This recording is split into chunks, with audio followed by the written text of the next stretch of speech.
What's up, y'all? Welcome to another episode of the Hate It or Love It podcast. As you guys can see, I finally have my first in-person guest, one of my best friends for like damn near, how long has it been? I think it's been 2014. Yeah, since 8 years. Since like 2014. That's a fucking long time. But I'm there. Say what's up to my boy Al, also known as KodaChrome.Pro. Hey guys, how you guys doing? Nice to meet everyone. So today, y'all already know how we do. We're gonna get into a couple of topics. You know, me and Al. I mean, we talk on the phone all the time about a whole bunch of shit. Kind of like the episode with me and Josh. Yeah, we got some topics ready, but we're not gonna be too crazy because me and him, we can honestly talk about anything for hours. So before we get to any of the topics, Al does, he gets into some entertainment stuff, so I want him to explain what he does, how he got into it. So I'm a videographer and also a video editor, also a photographer as well. I've been doing videos and photos since, I would say, 2016. I started taking video a lot more seriously in 2018, 2019, and I do mainly like editorial videos, cinematic type of stuff, like short films. I'm trying to also do a lot of like direct some short films for myself as well. So that's pretty much the content I do. I aspire to be a film director, filmmaker, even a cinematographer. So all that type of fun stuff. So if you guys want to do some type of video shoot, it don't matter what type I do. I'm flexible with anything. Definitely hit me up and follow your boy at KodaChrome.Pro. KodaChrome.Pro. Did I say? Dang, I messed up. Keep going. Keep going. One take Drake out here. Yes. KodaChrome.Pro, and it's on Instagram. And for my personal account, it's also al.toure. So you can pick whichever story you want to tell first, but I want to get into like, how did you get into photography and videography, or tell it in the order of events that it happened in. Yeah, I think it'll be easy if I tell it in the order of events. So pretty much, photography. Well, I always been a visual. I always been into like visuals. Anytime I see a sunset, sunrise, it always just appeals to me. So one time, back when it was like 8th grade, back in 2013, this is when I first had my iPhone 4, and I didn't really know what to post on Instagram. I was like, I don't want to post memes. I didn't feel comfortable even posting a picture of myself. So I was standing on this balcony. I lived in an apartment at the time, and this was like summer after middle school and all that stuff. And I saw this beautiful sunset. And I quickly just realized, like, hey, look, this sunset is going to go in, like, 2 seconds, so why not I take a picture of it? I took a picture of it, and I was actually impressed with how it looked on iPhone cameras. And, at the time, I was like, oh, iPhone cameras, yo, they're cutting edge technology and all that type of stuff. So early Instagram shit, everybody was impressed with iPhone cameras. Exactly. So I started posting it on Instagram. Surprisingly, people started liking it. So I just made it an everyday thing. I just would take sunsets. Sometimes when my mom wakes me up at 6 a.m. to help her get ready for work, I'll take pictures of sunrises. If I would say after a rainy day, a rainbow comes out of nowhere, I take pictures of that one. And even there was a point where I just wanted to play with, not necessarily with the filters. I actually wanted to test myself and play with just certain edits exposure, contrast, saturation, all that type of stuff. So at that point, I was just practicing editing photos as well. So that just became an everyday thing. And then how I got into video, how I slowly migrated to video making, it was around 2015, towards the end of 2015. Around that time, this is when Viners started realizing that 6-second videos weren't really it, and you can't really tell a funny joke or a good story off of that compressed time. So that's when Viners started hiring videographers and just actually planning out their shots and just planning out how they're gonna tell their story and stuff like that one. And I would actually see BTS from just even Viners that even small Viners, not even people like King Bash and all that type of stuff, just small Viners who are now really good filmmakers, who they just plan out their shots, plan out how they're gonna execute it, see the punchline, even hire special effects guys to make their stuff even pop out a lot more. So once that happened, I was like, yo, I definitely want to get a camera. So once I got an actual camera, It was a Canon T5i, and for those of you guys who don't know what that camera is, it's a good starter camera for people who want to get into photography and stuff, but it's like, like pretty much the beginner level camera. So when as I thought I was gonna be shooting like, crazy stuff, like, at the time when people had like those little reflector things and it would just reflect off their face, those prisms and stuff like that. Yeah, that didn't happen until I got a newer camera, but yeah. So I was just practicing off of that one, shooting stuff from just pictures of like, I don't know, like shoes, my cars, and then even just shooting like small videos for even my school at the time. I remember they would like have like football games and stuff like that. I would just get into practice of shooting small videos for them. And this is when you came to TC, right? This is when I was in TC actually. Oh, okay. Yeah, I came to TC in 2014. I started getting into videos in like 2015, 2016. So I just been constantly been practicing and just slowly just loving both photography and videos. So yeah, that's pretty much what it is. Yeah, as a lot of people in our generation do, we kind of have our start, at least in our generation, we kind of have our start from like the Vine, Instagram, early type days like that. It's kind of crazy how like those like early creators are like on doing bigger things right now. I know. You see these guys on like Netflix shows and just like the different platforms, even like I said earlier, just making their own stuff. So it's crazy to see how big they evolved over those years. So yeah, especially I definitely gotta shout out Melvin Gregg. He's been doing his thing. And Woody McClain too. Oh yeah, definitely Woody McClain. Mm-hmm. Actually, I haven't even seen a lot of his vines back then. He was mainly a feature. He wasn't really like, he didn't really make his own vines. He just featured on people like Splack or King Batch and all that type of stuff. So He was really just a feature. And then when I finally seen him on New Edition, I was like, okay, that's really admirable that you're finally taking your own steps and not just following trends. You just want to pursue what you love. So I like that. Yeah. So now that we got the history of Al, let's get the history of our friendship, which this motherfucker tried roasting me, when we first really became, like, we were cool, like, before that, but, so, from what I remember, when did you specifically move to New Jersey? I moved to New Jersey in 2014. Now, before I came to TC, I went to Overbrook High School, just because around that time, my dad was in the process of moving, and get this, so pretty much where my dad lived at wasn't that far from where we moved towards. And that was like a 5-minute drive. So we first were originally trying to go for Timber Creek, but they said, "Oh, since you live in Pine Hill, that's out of our district area, so you got to go to Overbrook, a school that's like less than like 2 miles from TC." So I was like, "What the heck?" And mind you, I'm from Virginia, so we look like how schools operate in Virginia is all like on a county system, and it's like if you're like even like more than like if you're just even more than 5 miles from like a certain like district area, you can still go to that school. But when I came up here, I was like, bro, Overbrook and Timber Creek are right next to each other. So my dad was like, okay, fine, I still need you to go to school, so just go to school for that 1 month. Go to school for that 1 month, and then when we move to down the street, we'll transfer over to Timber Creek. So yeah, I went to Overbrook. Yeah, it wasn't that nice. And that shit was garbage. It was garbage. Yeah, so we had a strict dress code system. You couldn't even wear stripes. That was crazy. I remember one time I pulled up to the school with stripes, and the teacher threatened to put me in detention for that. I was like, what the hell?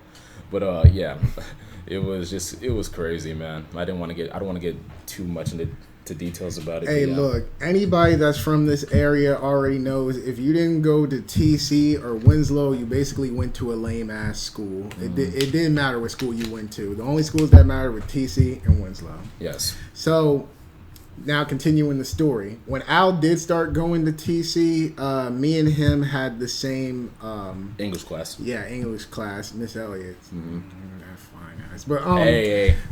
Hey, this is my podcast. I can say whatever the fuck I want. But yeah. She might watch it one day, and she might, I know she's definitely not gonna hit you up to, link up with you. It's not gonna be like that. Hey, you doubted me before, and I proved you wrong. Just like how, like the next year after that. Now, like I said, me and Al, we was cool, but we weren't like friends like that. It wasn't until next year, like late 2014, early 2015. Wait, real quick. You kind of jumped ahead a little bit. So actually, what happened between that? No, before that, I'm not gonna lie, how I acknowledged you for the first time. I'm not gonna hold you. Was when we had an old friend. I'm not gonna say his name and all that stuff, but he looked smack like Childish Gambino. Oh yeah. I don't know what had happened. I don't know if he was trying to roast you or whatever, bro. But then you're okay, Childish Gambino. And this is funny because around that time I didn't even listen. I wasn't into music like that, but I remember I heard "The Worst Guy" by Childish Gambino and Chance the Rapper, and I seen the album cover. And I was like, hey, yo, you do like Childish Gambino. I was laughing my ass off. So I was like, yo, this guy, he type funny. I ain't going to lie. So. See, that's the thing. People, see, I'm not going to lie to y'all. I am a very quiet person when I'm not around, like, my friends or whatever. But, you know, when I do speak up, people be laughing like shit. So, but yeah, the next year after that, early 2015, late 2014. I don't specifically remember when. I know it was in our sophomore year of high school. It was me. I forget who else it was. I just know it was me, you, and some other kids just chilling in the morning. Uh-huh. And we started talking about girls or whatever. And you tried to roast me saying that I couldn't get no girls. But I pulled up the motherfucking receipts and I don't know how that turned into a whole friendship, but it just did. I don't know how that turned into a whole friendship either. I don't know. I thought after that, I didn't think we was gonna be cool like that after a while. But then, I think our bond started getting better with those PS4 chats we've been having, man. But that was after high school. Nah, that was during high school. We had PS4 chats during high school. Yeah, like at least in junior year, I know that. Senior year. Oh, okay. Yeah. I know in junior year, the most is we used to hang out with each other during charter time. I remember that. That lunchtime bullshit. Kids now, they won't know what that is, but yeah. Yeah, y'all TC kids wouldn't know about that because y'all fucked it up after we graduated. But, yeah, so in senior year, me and Al did get closer, you know, from the PS4 chats. But also, this is when I also found out that you were in the video just like me because we both signed up for Mr. Dallas class, but I don't remember the name of the class. Video production. That's actually what the class was called. Oh, well, yeah. Okay. Yeah, we both signed up for that video class, and that's when, you know, I found out that he was into film and that he wanted to get into that just like I did. Yes, and I found that, especially where we're from, I found that really iconic because most of the guys I was around were into sports and all that type of stuff, and I wanted to play a sport growing up, but I never had the chance to because my family was moving a lot, so I didn't have anyone to drop me off to practice or whatever. But then when I had a love for filmmaking and just like movies and TV shows, finding a friend like him who likes that type of stuff, I was like, wow, that's actually pretty cool. What type of films are you interested in? And then from there, we just kept going and we just kept, you know, just bonding from there. So, yeah. Yeah, and it was crazy, you know, it might have been crazy for you because, like, in high school, I was just known as the rap guy because, I mean, if y'all been a long-time fan of mine, you could see I released a lot of mixtapes. But the thing that people always got fucked up about me is that my main love has always been video and film. Rap just always came second. And matter of fact, I haven't even thought about rapping lately at all. So that just goes to show that, like, you know, you really got to talk to people to really get to know them more. Absolutely. I'm pretty sure Al would have never thought I'd been into film and video like when he first met me. Yeah, that's all it is. You just got to be open to talk to people because I feel like once you're not like everyone else, then you're just easily disqualified. But when you actually, you know, give people a chance and talk to them, get to know them, see what they're interested in, see like what aspires them to go forward in life, then you will eventually find that type of bond. So I think it's just really just being open with people and giving them at least 5 to 10 minutes of your time to get to know them. So from there, you can decide on whether or not you want to keep hanging out with them or not. So that's what I learned. Yeah, and, you know, from there, me and Al had, you know, crazy friendship. You know, we both got into film stuff, so we work on a lot of things. As y'all know, you know, the I Hate It Here podcast. He filmed a couple of my music videos, took a lot of photos for me, so he's someone I know I can rely on if I want to collaborate with somebody. Appreciate that. And also, he's the reason why I went to George Mason, which a lot of people may not know. Because I was going to go to some bullshit Wilmington University, which that was not no university. That small-ass Delaware campus was nothing. That's community college, my guy. You're only paying a lot more money for that one, bro. Right. So, now to get into some topics. Okay. Now, me and Al, we talked on the phone about these topics before this episode, and one of the questions I wanted to ask him, and I told him I was going to make him wait until the podcast to ask him this. First thing I want to talk to you about, and this is something I addressed on the podcast earlier, do you feel like our generation is moving too fast? I would believe so. And you know what I mean when I say that, right? Yeah, just growing up too fast. I feel like once they reach a certain threshold in their life, or yes, you know what I mean. I didn't know if I said it right or not. I feel like they feel like, hey, I can do anything now. Like I can get a house, I can get a car, I can get some girl pregnant, or I can have kids or whatever. And it's like, that's good and all. That's good if you have the capability of doing that, or if you have the mentality to deal with that one too. That's another important thing as well. But I mean, you're only 20-something years old. I feel like around that total gap from 20 to 30, you should at least find yourself and find what makes you personally happy. Not what, not something that you have to cross off that you believe is going to make you happy. I graduated from college. Yeah, that's a good achievement. But it's like, I mean, there's still some things I need to do that I need to personally find for myself. Not something that I feel like I have to do. I'm actually actively looking for different things that make me happy, rather than, of course we have to go to school. Of course we have to graduate school and all that type of stuff. That's cool. But at the same time, it's like, now let me now from the time I graduated to 30, where I should have everything established and I should have everything figured out. I should try to figure out what is it that I have passion for. So that's something that I feel like most of us are missing out on. And I don't want to say no specific names, but like a lot of people that we went to school with, a lot of them are especially having kids right now. And like Al said, and like I said before on the podcast, if you have the means to do it, then yeah, by all means, nobody can tell you what to do or what not to do.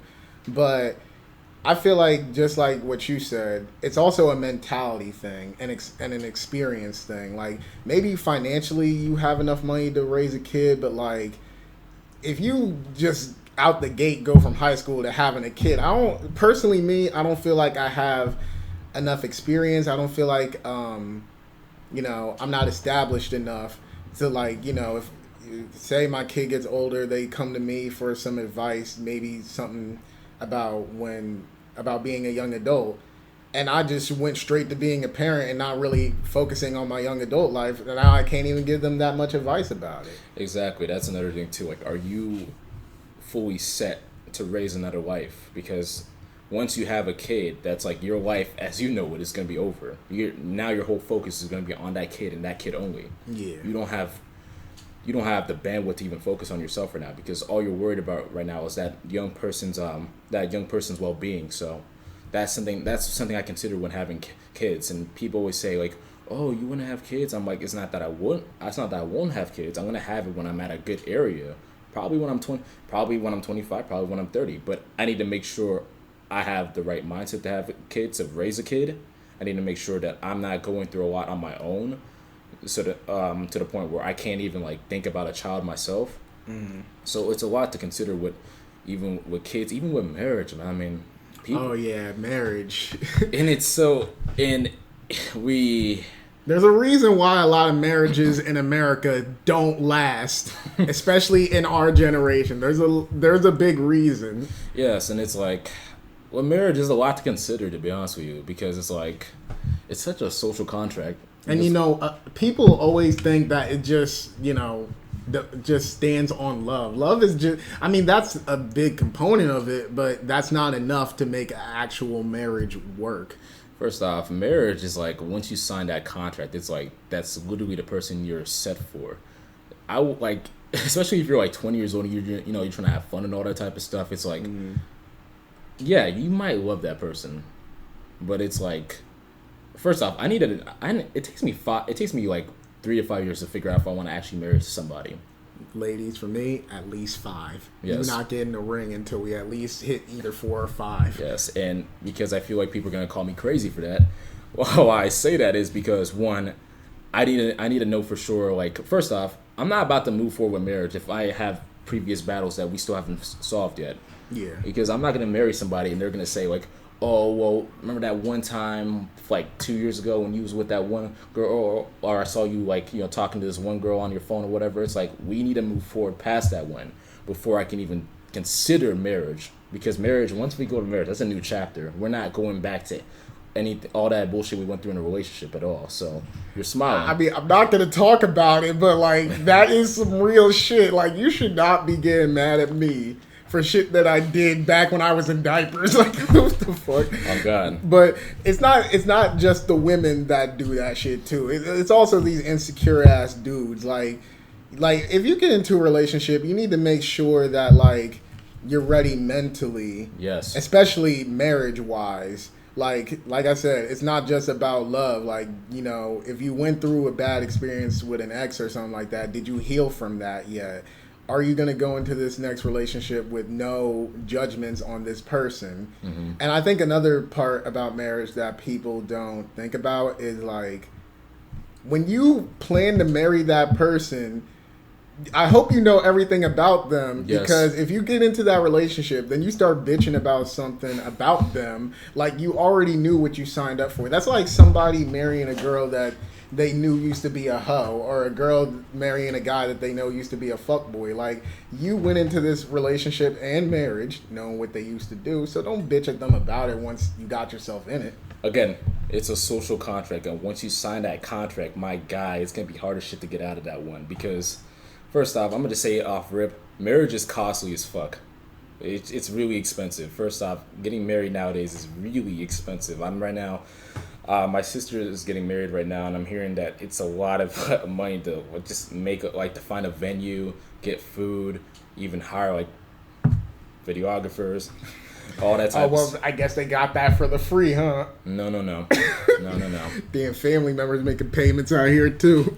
It's hard out here. And then imagine you marry somebody so fast, and you think you love that person, and I'm not just, and it's from both sides, please. But and that person just completely not what you remember when you first met that person. Mm-hmm. Now, how are you going to divorce that person? I mean, yeah, you can divorce them, but I mean, then it's like a whole process, having to get lawyers and shit like that. That is if y'all want to take it that far. And then, guys, make sure you get that prenup. Even if you love the girl, like, it's not disrespectful. It's just, you both want to make sure that you have the money that y'all have. When it ends. Nah. I mean, I would definitely get one, but yeah, of course it's gonna be a problem because the question that's gonna be asked is, you don't think we're gonna last together forever? Is that what's gonna happen? From my experience, yeah. From my experience, because I literally said that, and then she literally said that, and then where we were literally a month later, that just shows me. Then yeah, I was right when I said get that prenup. And to be honest with you, life happens. I mean, we can't really control what happens in life. Shit happens. I mean, I don't want to sound cynical, but like anything could literally happen at any moment. Yes. Like, you guys could be the perfect couple one moment, and then shit just kind of hits the fan out of nowhere. So like, when I specifically me, because I know some people will say it just because bitch, you ain't getting my money. But like with me, it's not a disrespect thing. It's more just I'm looking out for both of us. Mm-hmm. I want to make sure that you're set. I want to make sure that I'm set. Yes. When this is all said and done, because if we don't get that prenup, whoever makes less money is gonna have to give up the rest. And seeing how I want to be a filmmaker, I mean, we know who's probably gonna have the less amount of money. But. Yes, and also one last thing I'm gonna say: divorce is never peaceful. It's essentially you're declaring war. It's as much as people want to make it peaceful. I seen my parents try to do it when I was just a little kid. That shit doesn't work at all. Guys, watch Marriage Story. Yeah, definitely watch that one. I actually said definitely watch Marriage Story, and definitely watch. Have you seen Kramer versus Kramer? No. It's kind of like Marriage Story, but now it's like, well, it's essentially like Marriage Story in a way. It's pretty much a wife played by Meryl Streep. Is that how you say her name? Yeah, Meryl Streep. Yeah, she divorces. I don't know her husband's name, the actor's name, but now they're in a battle between the kid, and you don't want to have a kid involved when a divorce happens. It's just the worst thing ever. And now they're in a position, especially at a young age, they're in a position now where now they got to choose between one parent or the other. And of course, you're gonna say, well, we're still gonna love you no matter what. Let's keep it real. That they're gonna feel some That's type what of they all say. they're gonna feel some type of painful way about that one. So it's like, again, that's why it takes me a while to figure out if I want to get married to somebody and if I want to have kids with that person. Because especially from my experiences, I had my parents were divorced and it wasn't a peaceful process. But because of that, I don't want to have my kid in that situation. So yeah, just marriage is like a whole process that you got to consider. But see, that's another reason why I like to put a lot of emphasis on who you get with, especially when you have a kid, because it's like, even if y'all fall out, y'all gotta make sure that you're gonna go, like, find someone that you're not gonna fall out like in a messy way with. Yes. That y'all can still be cordial with each other. Exactly. So yeah, and I just like, with us talking about this isn't like us talking down on people in our generation that wants to get married or have kids or anything like that. At the end of the day, it's your life. But I'm just saying that, you gotta think, don't y'all want to take those trips? Don't you want to get that success? Don't y'all want to, do all this stuff before basically you have to settle down with somebody? And when y'all make somebody, you got to take care of that person for the rest of their life. Like, I'm just saying, I want to have experiences before I can share my experiences with someone else. Exactly. I agree with that one. So... Oh yeah, Al, there was that one thing you wanted to talk about, like playing devil's advocate, right? Yes. So how can we start off this one? There's a lot of What was the topic that we talked about where you wanted to talk about that way? Okay, fine. So pretty much, I was watching this one other podcast. It was actually, I guess I can get into detail about it. It's not going to be crazy. Yeah, go ahead. It's Lex Fieldman. Have you heard of Lex Fieldman? No. So he pretty much does he's a podcaster, and he has a variety of people on his podcast, from political figures to people who are really intellectual to just like, I guess, Instagrammers or even different podcasters and all that type of stuff. And this one famous filmmaker named Oliver Stone, he's someone who's controversial in the film industry because he makes films about political leaders that we don't necessarily like. Because just a couple of years ago, I don't know if it was a couple of years ago, I think it was back in 2015 or some sort, he did an interview with Vladimir Putin. And of course, people were like, "Why are you interviewing that guy? He's like a Russian Hitler, essentially." And he said, well, one of the biggest things I feel like people fail to do is they fail to understand where that person's coming from. And now, of course, because people are going to say, like, what do you mean by just understand? I already know he's a bad person. I mean, what you mean to say is that you don't agree with what he's doing. You don't agree with what he's doing. Understanding and agreeing are two different things. Like, what I mean by playing the devil's advocate is I can understand where, let's use Putin for example. Mm-hmm. I can see where he's coming from with I don't want to use something too political, but I can see where he's coming from with everything in Ukraine, because they're expanding over closer to their borders and all that type of stuff. It's a national security issue. Now, how he's going about doing it, I don't like that at all. You don't have to kill innocent people. You don't have to commit such atrocities and stuff like that one. So again, I see where you're coming from. Let's keep it real, America would do the same shit. But I don't agree with your atrocities. I don't agree with how you're handling it. So I feel like one thing that we should do is we should at least understand it from their perspective and say like, okay, I see where you're coming from, but there's better ways to handle it aside from taking that extreme route that you wanted to take. So that's what I mean. That's how I play devil's advocate.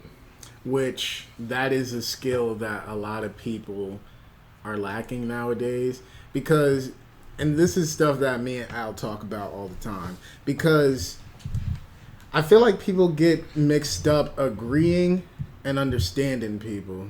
Just like what you said. It's just like, just because I can listen to the other person, hear out what they got to say, and pretty much understand, that's not me agreeing with them. Like, if I sit down with somebody and they're explaining to me why they did the horrible thing they did, that's not necessarily them saying, what they did was wrong or right. It's just like, I'm just telling you where my mindset was. Mm-hmm. And I can still understand it while not agreeing with it, Yes. which that's definitely something in this generation that we lack. Because I've been in a couple conversations with people where they'll be like, oh, you're justifying what you said, you're justifying what you're doing. And my thing is, I'm not trying to justify. I'm just telling you why I did it. I'm not necessarily saying it was wrong or right. Yeah, it had Overheat? no, it stopped and you kicked back in. Okay. But yeah, it's like, me explaining why I did it, unless I'm outright saying like, oh, it was right for me to do this because of this. Like, if I'm just saying I only did this because, I felt this type of way about what you did, and like, that's not justifying. That's just me explaining how I feel. And I just feel like people like to jump to, that conclusion instead of just being like, okay, I'm listening and I'm understanding how you feel. Yeah, and that's the problem. It doesn't even have to go like as wide as politics or anything like that. It's just even just simple communication. I feel like it's never a gray. It's always black or white. And people like to see, at least like strongly opinionated people, they like to see how they believe, what they strongly believe as that's right no matter what. I'm not gonna try to meet in the middle. I'm not gonna try to understand it from your perspective. I'm right, and you should just like try to convert over to my side. And conversion's something I'm not about at all. Mm-hmm. Like, anytime I have an argument with somebody, I try to sit down and just hear them out for a second, see what they're talking about, and say, okay, I do understand where you're coming from. I see where you're coming from. I see why you took some action like that one. But here's my side on that one, and here's how I would have went about doing it. Here's how I feel about it. And you know what? We don't have to agree on it, but that's how I feel about it. Not every discourse or every confrontation has to end on an agreement or disagree. Well, has to end on an agreement. But just at least have the conversation with the person instead of just like completely writing them off. I know one person that's very controversial that me and you have talked about is Andrew Tate. And now, let's get this out of the way. I heard the allegations of him, I don't know if you're allowed to say it on YouTube, but like, y'all know the allegations because everybody knows Andrew Tate. But here's the thing about him. Now, if he did do that stuff, then obviously he is wrong. Don't take this as me like agreeing with the shit that he says and does. But here's the thing. Listening to the things he says, how can I put this? Listening to the things he says, and I've seen videos where they kind of explained like his background, I can kind of understand why he has the mentality that he has. That's not me agreeing with it, but hearing about what happened to him in his past, I think his dad was like in the military or something like that. So he obviously was a lot more hard on him, huh? Yeah, I think his dad was like very hard on him growing up. Okay. I think that's what I heard. So it's like, this is a guy who, just like what you said, very opinionated. It's like, if you don't agree with him, then fuck you. Like, that's the type of person he is. But when you grow up with like parents, or you live in an environment where, everything is kind of like that with you, like it's my way or the highway, you're kind of going to grow into a person just like that.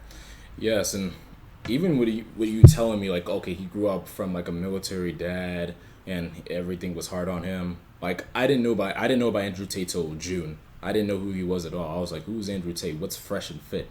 So. Oh yeah, Fresh and Fit. Those bum ass motherfuckers. But. Yeah, but anyways, when you told me about that one, I was like, okay, now I have some type of understanding on why he acts like the way he acts like. Now, this isn't me being an apologist. Let me be clear. This isn't me being an apologist. Me justifying his actions at all.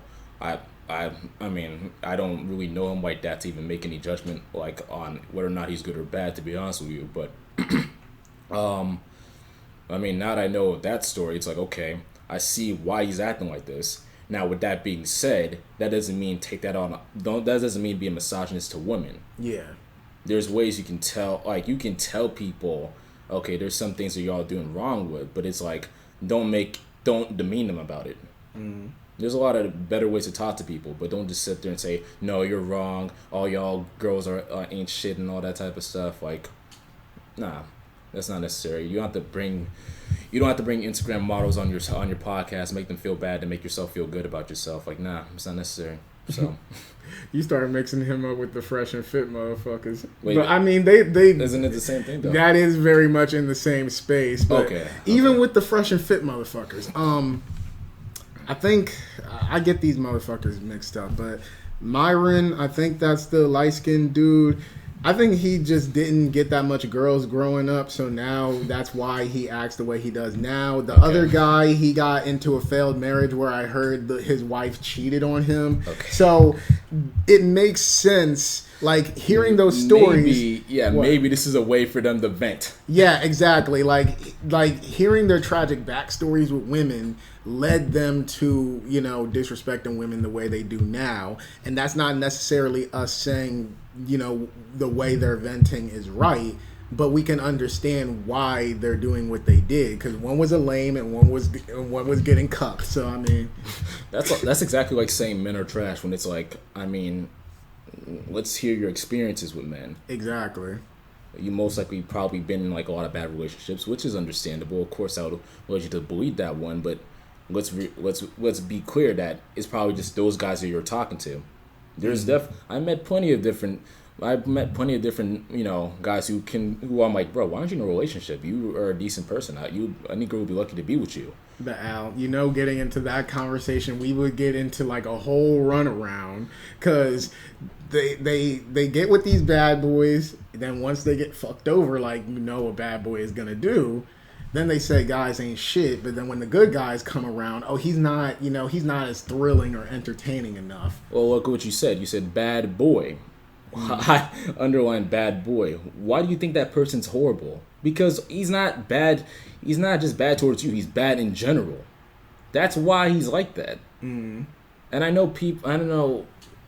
People don't like people don't like a kiss ass nice boy. I get that one. But it's like, there's, like I said, I know so many people who are a decent person but still have a backbone.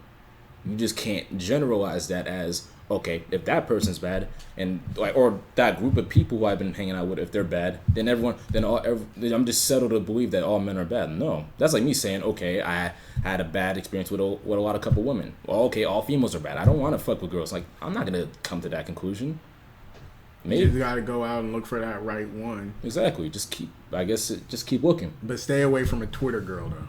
Because what you said reminded me of this one thread I saw on Twitter, where these girls actually made like a whole thread, and I saw a video where one of them was testing their good guy boyfriend, trying to make him act out of character. Like, they wanted him to lash out like a bad boy would. Okay, was she recording? Yeah. I mean, okay, most likely it was probably fake, but the responses weren't. Like, a lot of girls wanted their good guy boyfriend to be the asshole. I don't see. This is why it takes me a while to decide if I want to be with certain people, because if you spend your whole time recording or putting your life on social media, it's like I personally just can't fuck with you. Like, I'm not with that. I don't like people who have to put everything they do or have to prove their point by, potentially exposing their significant other on social media. That's not necessary. So, question. Yes. Would you post your significant other a lot on social media? Not a lot. Not like every second. I feel, How would you go about it? Because, it's interesting for guys to do shit like that, because, then other guys may try to slide in their DM or there is that. Shit like that. Or people might stir up drama. So how would you go about it? I'd probably post her, I think it's like, I would say, well, even me in general, I post accordingly. I don't post everything, like every photo I take. There's some photos I take of myself where I'm just like, no, I'm not going to post that.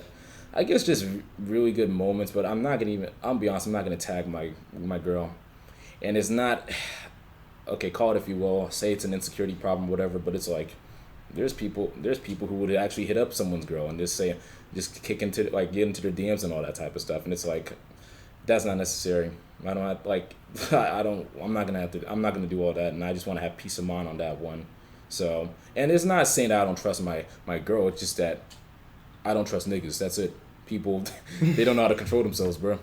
See, you're not hiding your girl from the world. You're hiding the world from your girl.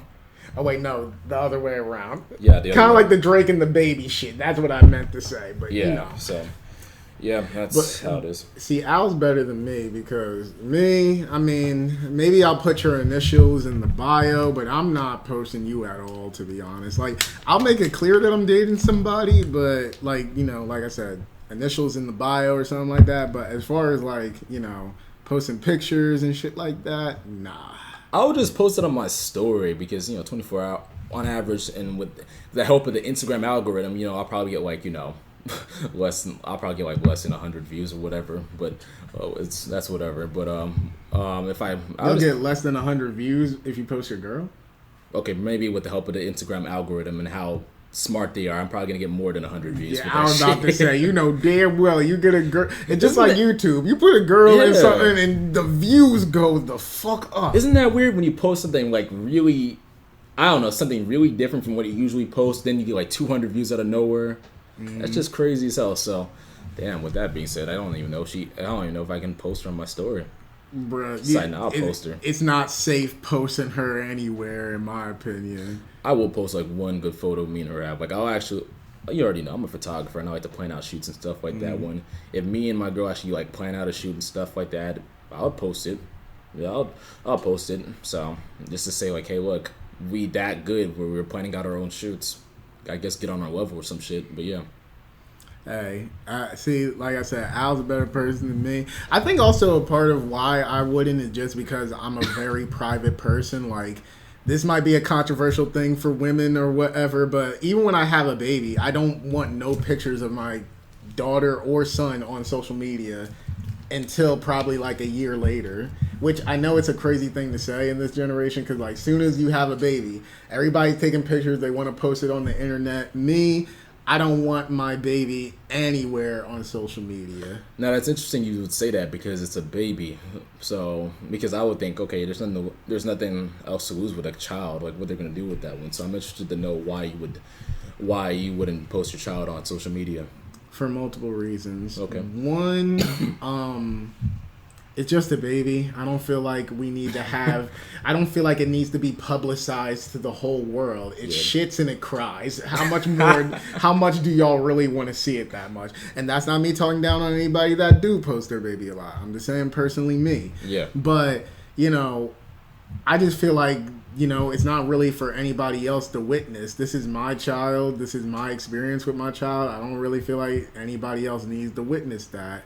Also, despite it being a baby, I mean, you know, there's a lot of weirdos on social media that will be attracted to kids and stuff like that. That will, even people acting weird, like maybe, who knows, some random guy, you got the girl that he always wanted, so now he's being weird, like showing your picture all around, like showing your baby's picture and shit like that, or jealous girls being like, oh, that should have been my kid, and like stuff like that. Because I'm not going to say his name, but my brother has had experiences when he had kids, and seeing what he went through early in his time being a parent, I don't want that same shit happening to me.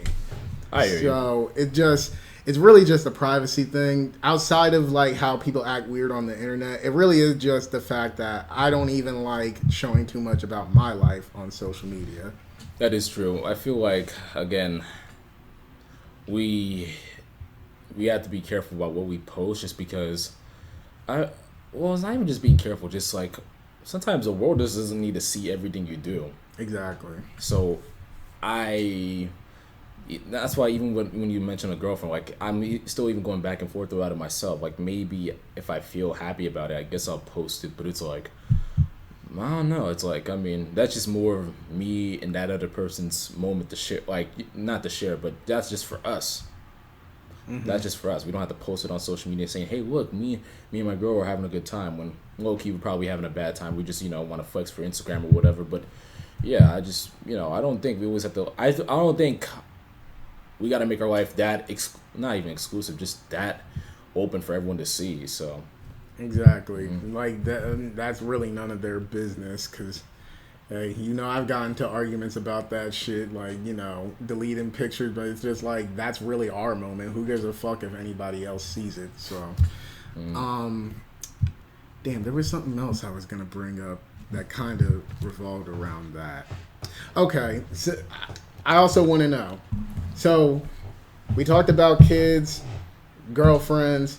Say you got famous. Would you feel like posting, like, who knows, siblings, cousins, like would you post like any family members or friends on your social media? Would you be that open? So if I when I become famous, yeah, you're asking if I would post any of my siblings or just people like that went on there? Yeah, because I just want to see, like, I mean, we know like close family we wouldn't, but like anybody else, would you really post them like that? I mean, to be honest with you, I don't really post family members like that now. So even if I was famous, I don't see really a reason to post my family members like that. For one, most of my family members, they're not on social media like that. And some of my family members who are on social media, they're pretty private with their life themselves. So it's like, well, for one, now I'm respecting their boundaries, and two, it's like, I mean, what's the point of me posting my family on there? That's a luxury I wish I could have, because my family posts way too damn much.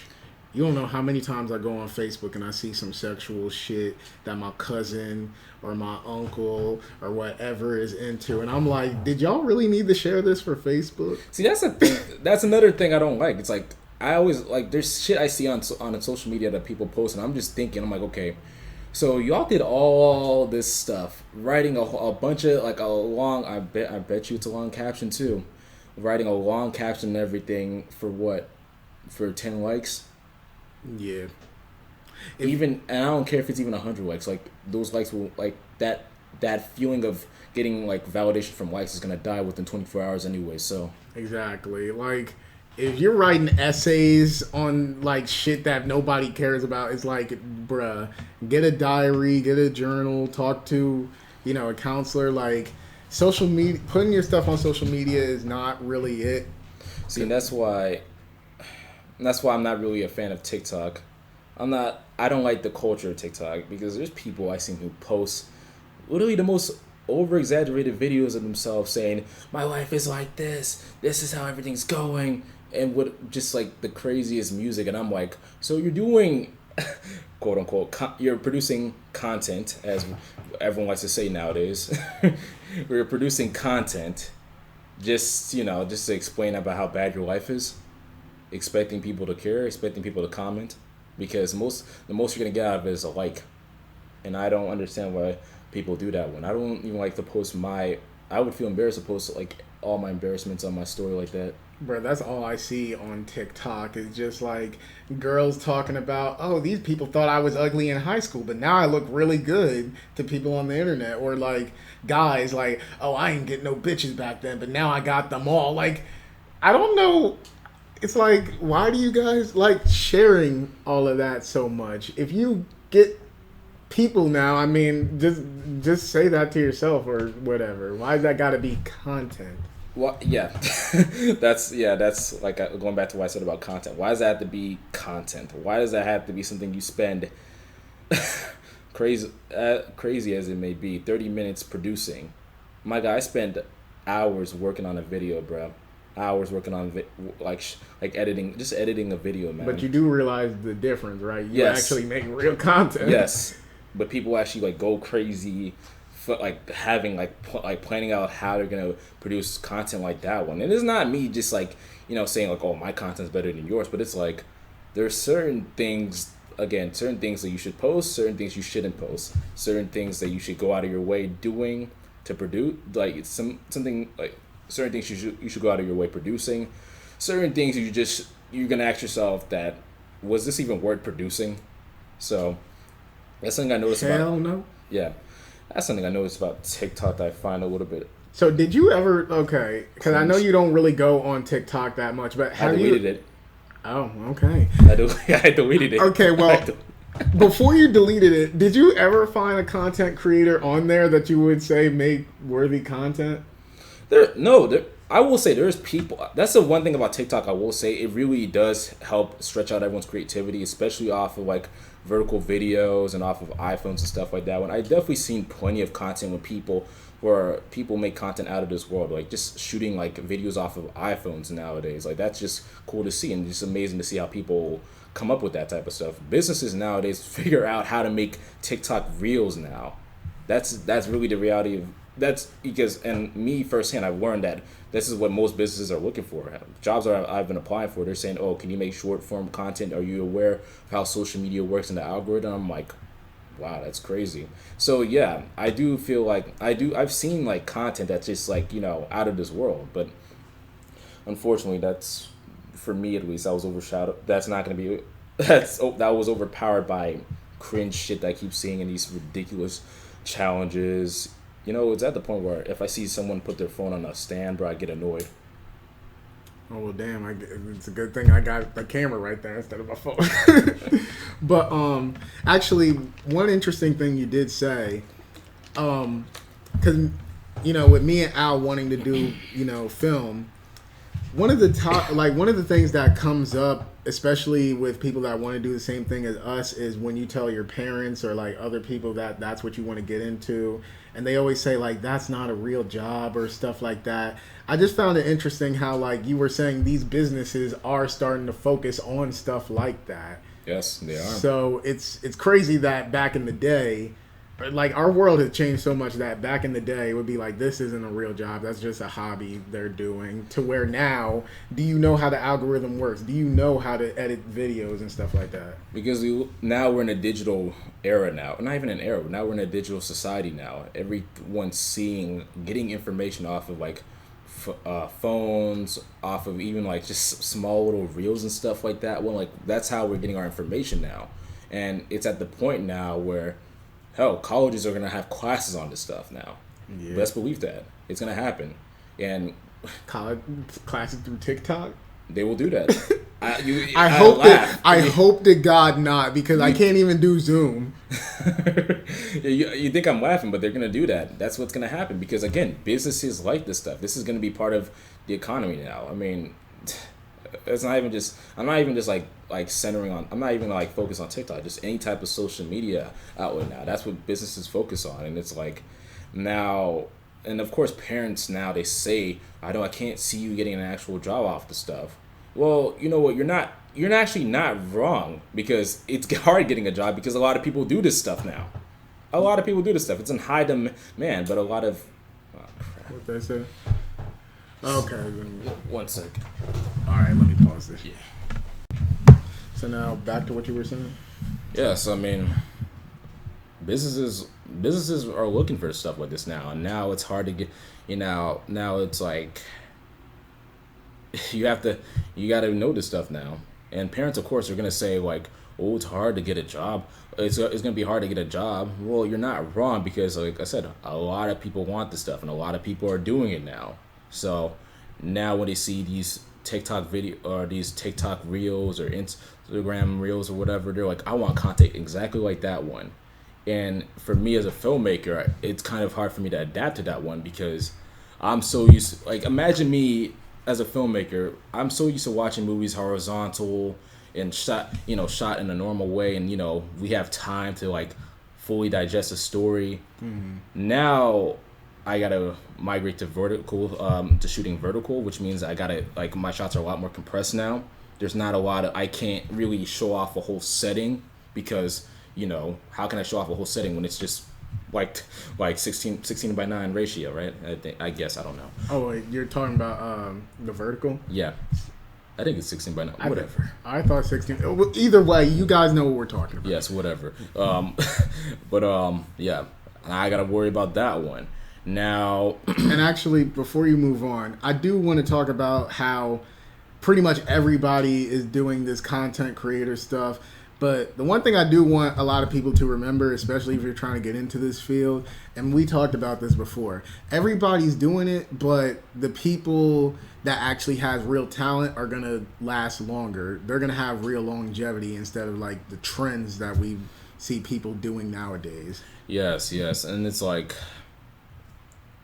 I never did trends. I never wanted to follow people like that one because trends die. That's hence why they're called trends. They're just like they're just a hot topic at that small little moment, but probably in a month from now they all die. You know the most annoying trend I hate. I just absolutely hate. What? After the whole Will Smith and Chris Rock controversy, Will Smith smacking Chris Rock, of course everybody knows this. You know how people remix those music or those audios saying keep my wife's name out of your fucking mouth, and then there's like trap music coming out of it. I'm not gonna lie. A few of those did make me laugh. Few of them, just a few, not all of them. A lot of them were stupid, and I was getting tired of seeing it. That whole I think I talked about this on the first episode. That whole Will Smith and Chris Rock thing, I'm just sick of hearing about it. It just amazes me. I was just thinking about this the other day. How just off of that alone, that practically blown up the internet 10 times more than Russia invading Ukraine did. Yeah. That really had every media outlet by the balls. Hey, same thing that DJ Academics always says. It's more about what's entertaining. Nobody gives a fuck about a real story. Nobody gives a fuck about any of that. Just as long as it's entertaining. But it's like Russia and Ukraine. That's so sad. R.I.P. Let me repost on Instagram. Chris Rock and fucking Will Smith, they'll talk about that for years. Even now, we're still talking about it. Like, why the fuck? Or not specifically us, but I'm just saying, why the fuck is that still in the news? I don't give a damn. I don't understand why. Well, I'm trying to make sense out of it. I'm trying to think about it right now. I think, okay, let's actually real quick. I don't want to spend too much time on it. Let's try to actually decipher why people find that interesting. For one, I would say Will Smith, he doesn't really come off as an aggressive guy. He doesn't up until that very moment. I would say he's actually a bitch, but yeah. Exactly. So a likable bitch. anyways. So at that very moment, I think at that very moment when he did it, he felt like he was really proving something.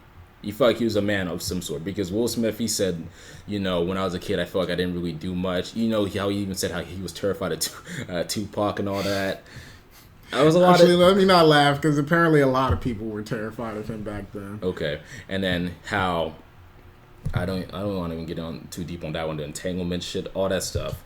I think at that very moment, anyways, at that very moment when he felt like he actually stood up for himself right there, and then that was short-lived when pretty much everyone was just like, why, wow, man, you really did that? It was a joke, man. And it is crazy to like really think about that. His whole life, he's been pushed around, scared of people, and all that. Mm-hmm. The moment where he says that, he finally stood up for himself is the moment when a lot of people started turning their back on him because he finally stood up for himself. Ain't that kind of weird? Like, it's almost just like how in normal life, like, everybody will make you the butt of the joke. People, and it's not even just a joke, like, people will be going personally in on someone. And then once they finally say that slick comment back, or once they finally, touch the person that's been messing with them, you went too far. You're all of a sudden the bad guy. You're the worst of the worst. You're less than zero. I'll give Will Smith that. Like that, the reaction to what he did, I can understand the reaction, but it's also like you guys also got to know his background.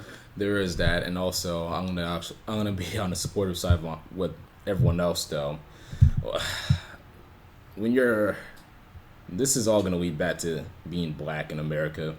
When you're black in America, you always have to put on a certain good example. You can't show off because in this country, people look for that bad ghetto side that you have. They see that in every black person, whether you like it or not. They see that, and when Will Smith showed that off at that moment, they're like, oh man, I thought he was better. And the crazy thing is, everybody lashes out, but Yes. only black people gets held for years on that shit if they lash out. It's hard being black in this country because again, you gotta be you always gotta do 1,000%. You always gotta show that you're better and you weren't, and they were wrong for enslaving us. Like you gotta constantly do better, and that's such a hard thing.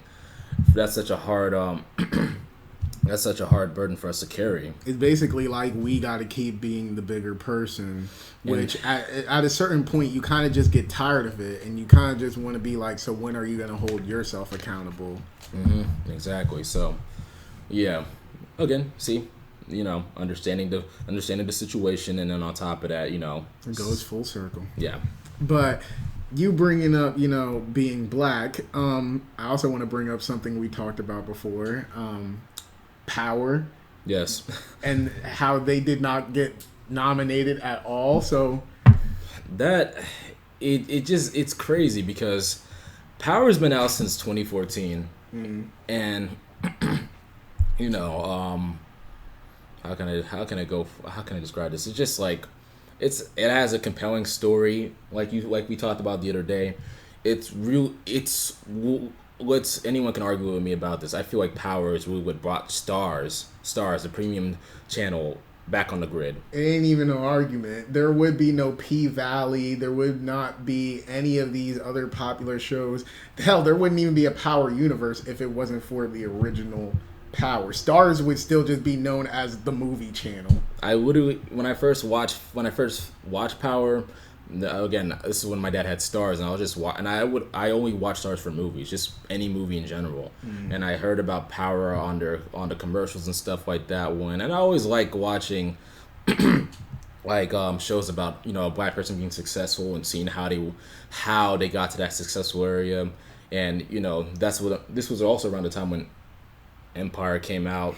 And that's the comparisons between those shows, all that silly shit. But aside from that, So when I first seen the show, I was like, okay, this guy's rich. I like seeing rich black people on TV. That's cool. But then when I see how he went about doing it, and on top of that, how he's actually trying to get out of that life. But once you're in. By the way, just to make the long story short, just to give us a little synopsis about Power.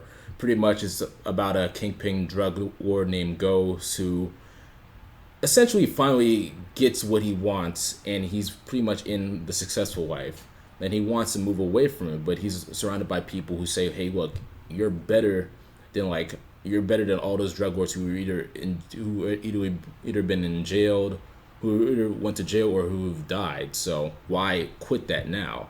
But he's like, no, that's our hustle. Now let's move forward to actual good things. So just seeing that story was really interesting because it's like, for one, once you're in the drug game, you're always in the drug game. You never leave for shit. And also, it's just crazy seeing how this guy is constantly being thrown back in the drug game, how he's moving at it in a legitimate way, but it just people around and keep pushing him back in there. And even his son, we all know, for those of you guys who've seen Power, bitch ass Tariq. Exactly. Pretty much just brought him back there too. It's just a lot of shit that goes on in that story that I feel like doesn't get a lot of credit. And how it's executed too by Courtney Kemp, really nice. And I just like how they progress the story. How you said there was certain symbolic elements behind it too that she had to explain in her little interviews and stuff like that one that we didn't see. I think one of the things that holds Power back in people's eyes is that it's a black show. I mean, primarily black show, even though it's a very diverse cast. It's because it's about a drug dealer. But one thing I talked about with Al is why when white shows like The Sopranos is about drug dealers, crime, mob bosses, why do they get, that look, getting nominations, winning awards, people going on night shows and shit like that? But Power, which is a predominantly black show, don't get that same love, even though it's essentially the same thing.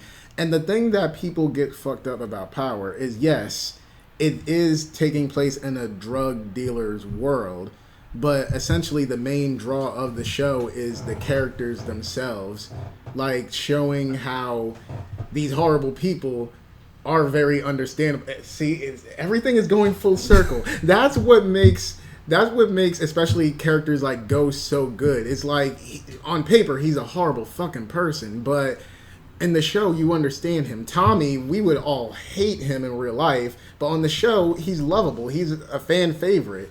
But it's not necessarily the setting of the drug world. It's more just we're taking a character study into these people that inhabit it. You know what's funny? People say that Ghost is a lot more terrible or just about the same amount of bad as Tony Soprano. Mm-hmm. That's a lie. I never finished The Sopranos. He did, so explain. Well, first off, Tony Soprano, there's situations where he gets back at people for doing bad things, but at the same time, he's no different. He does at least worse than those people. Mm-hmm. Like, there's a situation where he ended up killing a guy for just being ultimately a bad person, and he killed an animal. He killed he killed a stripper, and it's like, I mean, you practically did the same thing. You did the same thing as well. I mean, what makes you any better? And that kind of makes me think about Ghost a little bit, because even within the show, a lot of people around him say that he does horrible things. But when you look into why he do those things, at the end of the day, he is kind of looking out for everybody in those situations. Like, one of the things he did that I remember a lot of people say that was a horrible thing he did. Okay, spoilers. You already know. In season 5 of Power, remember when him and Tasha went to that support group for like parents that lost their kids? Yeah. And one of them said they lost, one of them to a drunk driver. Mm. Ghost went to that specific person and killed him. And it's like everybody, was calling him out, saying that he was a bad person for it. But not only was it him kind of feeling like he was taking control of, I finally got back at the person that killed my daughter, but it was also like, him somewhat playing a vigilante for that other family that lost their kid. Yes. So it's like, what he did was wrong, but you can understand the action behind it. Exactly. And it's like, with Tony Soprano, he's just doing bad just because, I mean, if you look at it, he's kind of a dictator in a way. If not a little bit of a subconscious dictator, but he's still a dictator. Mm. Like, there is... And of course, one of the main elements about The Sopranos is really the therapy sessions that he has with Dr. Jennifer Melfi. He's learning to manage that and be a better person, but ultimately, I mean, little development changed from that one. He's still doing bad. And Ghost, at least when he does commit these atrocities, it's like he's doing it for an actual understandable reason. Mm-hmm. So when people say that, Tony and Ghost are exactly the same, absolutely not. I don't think that.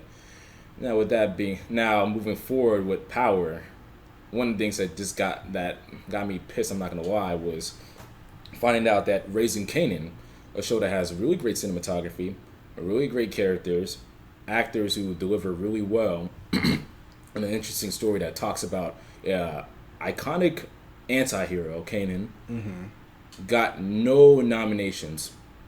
And you want to know an interesting thing? Now, real quick, because people are going to say, well, the NAACP gave them a nomination. Yeah, they did. But it's like, I mean, this show is at a high budget, a lot of good people, and it's like, how come it's not like on getting the nominations that Euphoria is getting? But, yeah. Okay, I was just going to say real quick. Okay. The interesting thing is, we're talking about The Sopranos and how they're able to get awards, but Power isn't. Power Book 3, Raising Kanan, I've heard from Courtney Kemp and Sasha Penn, that's the showrunner, right? Yeah. Yeah. They said that Raising Kanan is heavily inspired by The Sopranos. They were before they even called it Raising Kanan, they were going to make a title, based on The Sopranos.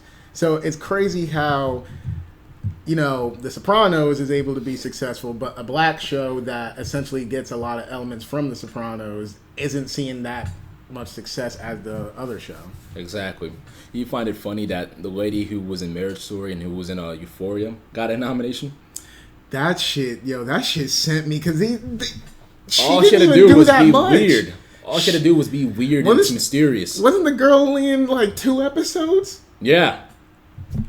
2 episodes. And she didn't even put on that big of a performance. So how she got it, but actors like Patina Miller or Makai Curtis didn't even get 1 nomination? Mind you, Patina Miller, she's been doing theater for the longest. Mm-hmm. She's been doing theater for the longest. And if you hear how she sounds in real life, it's completely different from how she sounds when she plays rock. And Makai Curtis, right? That's his name? Yeah. Yeah, ironically, that's 50 Cent's last name, right? Oh, no, not Curtis. I'm tripping. Wait. Curtis Jackson. That's 50 Cent's actual name. You can keep talking. I'm just trying to make sure that is his last name. I'm telling you this. But anyway, okay, yeah, confirm that. But whatchamacallit? Oh, yeah, that is crazy. Yes, they clicked from the first time they met, and they were just like going over like how to talk, their vernaculars, how to sound. I noticed in this season, Makai sounds a lot more like Kanan, or if not, like just like 50 Cent in general. Even just making the face gestures and everything like that. So you can tell like they put in the time, and they actually truly care about making this as authentic as possible.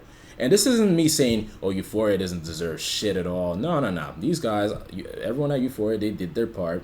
There are certain episodes where I would watch it again and again. That's really amazing how they shot it and how these actors and actresses took it seriously. But it's like, give credit where it's due. Raising Kanan was a really good show, and people watch it all the time. People talk about it now.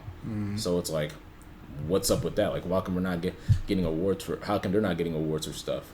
And it's crazy because at one point, Power was literally the second highest popular under Game of Thrones. Yeah, premium network cable show under Game of Thrones. So why they're not getting the same amount of love as these other shows? And that's not taking away from Euphoria, because Euphoria is an amazing show. It just, we gotta recognize, talent here. Like, the Power universe has a bunch of talented filmmakers, showrunners, actors all across the board. So the fact that none of them, not even Tommy got anything, that's fucking crazy. And of course, and I know people are gonna say, no, it's not a race thing. What the hell you expect us to think then? Exactly. I don't like to pull out the race card. I actually don't. I really don't. But it's like, it's made that show is powered by a bunch of like well-known, or not well-known, but really, really creative black creatives, right? And then it just goes unacknowledged. So it's like the fact that Courtney Kemp's show brought back a whole premium network with the second highest premium network show, and she said in an interview that she would go to parties with other showrunners, and they would be like, oh, don't you have that one show on Stars? I forget the name of it. It's like, really? Damn. All that this woman did, and you guys just be like, didn't you make that one show? What is it called again? Like, didn't you make that one show? Like, she made a show back I like how they said made that one show. Like she made the show back in like the 2000s, and nobody talks about it anymore. Like, it got canceled or something. Nah. Right. So, undervaluing her and shit. Award shows, y'all need to look into that. But, I might be in the minority right here, but I feel like we need to stop relying on these award shows and probably start making our own. Award shows are corny, to be honest with you. They try too hard. By that, what you mean? I don't know, these gags they like to have, how...